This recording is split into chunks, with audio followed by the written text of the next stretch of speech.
श्री कृष्ण कहते हैं, अगर आपको याद ही नहीं कि गुच्छे की कौन सी चाबी ताले को खोल सकती है, फिर भी आप लगातार ताले को खोलने का प्रयास करते रहते हैं, फिर भी वो ताला नहीं खुलता है।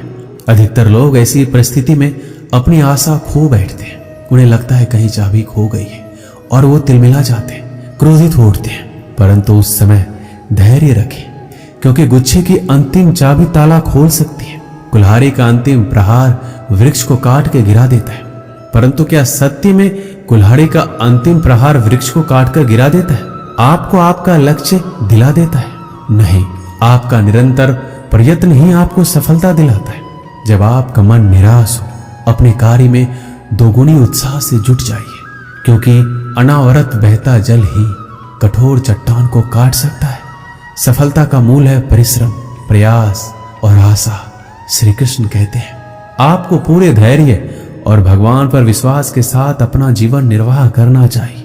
लोग अक्सर सच कहने से बचते हैं या डरते हैं, पर सत्य कभी छुप नहीं सकता, ना ही कभी मिट सकता है। हम कितना भी छुपा लें, पर एक ना एक दिन सच तो उजागर हो ही जाएगा। इसलिए जो बात सच पर आधारित हो, उसे कहने या मानने से कभी नहीं डरना चाहिए।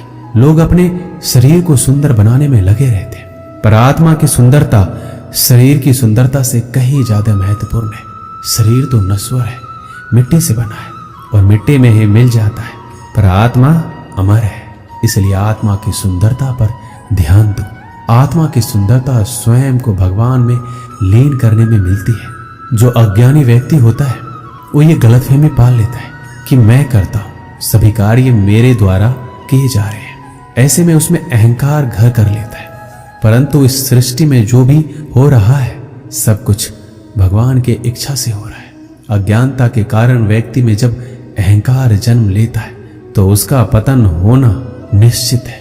श्री कृष्ण कहते हैं, मनुष्य का जीवन ऋतुओं के समान होता है। आज ग्रीष्म तो कल वर्षा, परसों शीत।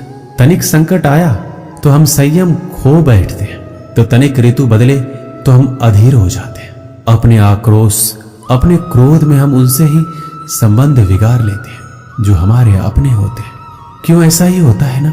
हमें लगता है कि हमारे अपने हैं, फिर से मना लेंगे, परंतु स्मरण रखिए, सदा ऐसा करना संभव नहीं होता। सागर की उछलती लहरों को तट सहता है, और यदि तट ही टूट जाए तो बाढ़ आ जाती है।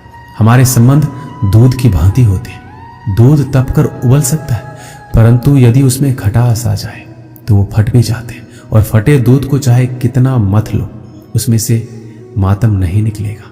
इसलिए अपने संबंधों को संभाल कर निभाना चाहिए। श्री